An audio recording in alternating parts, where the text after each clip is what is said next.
Hello and welcome to BBC World News. The British governing Conservative Party is beginning its second leadership contest in 4 months.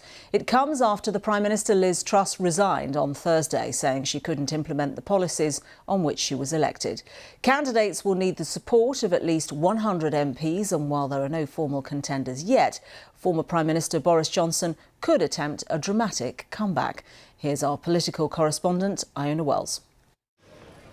The shortest serving Prime Minister in British history. Her position unsalvageable. We set out a vision for a low-tax, high-growth economy that would take advantage of the freedoms of Brexit. I recognise, though, given the situation, I cannot deliver the mandate on which I was elected by the Conservative Party. I have therefore spoken to His Majesty the King to notify him that I am resigning as leader of the Conservative Party. So attention now turns to who will replace her. Tory MPs have until 2 p.m. on Monday to nominate a new leader. They'll need 100 nominations to make it onto the ballot. That means a maximum of 3 Tory MPs could make the cut. If only one gets 100 nominations from colleagues, they'll automatically become the leader. If there's more than one, there'll be an MP's vote, and then Tory members will pick between the final 2 in an online vote, with the whole thing done by the 28th of October.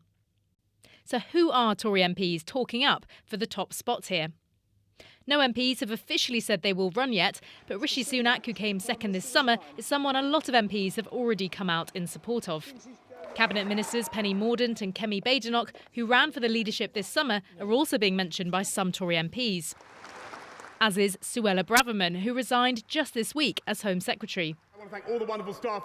And then there's this man, the former Prime Minister Boris Johnson, forced to resign just months ago after mass resignations from his own government. Hasta la vista, baby. And a series of scandals over Downing Street parties and revelations he knew about sexual misconduct allegations involving one of his senior government colleagues. Some Tory MPs say they'd consider resigning as a Conservative MP if he was elected again. Others are now calling for him to return.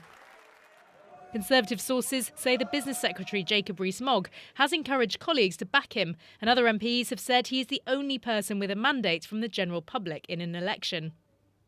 Opposition parties, though, think it's time for a new election now.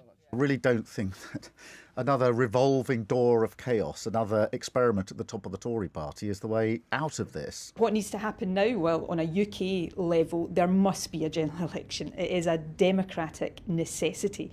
We don't need another Conservative Prime Minister. They need to go. We need another general election. Let me just get a show of hands. It's not scientific, but it's just to get an idea. Who here would like a general election? An election is something Tory MPs will want to avoid, with the polls looking bad for them. The immediate race is to see which of them can get the support of 100 colleagues over the weekend to have a shot at that top job. Iona Wells, BBC News.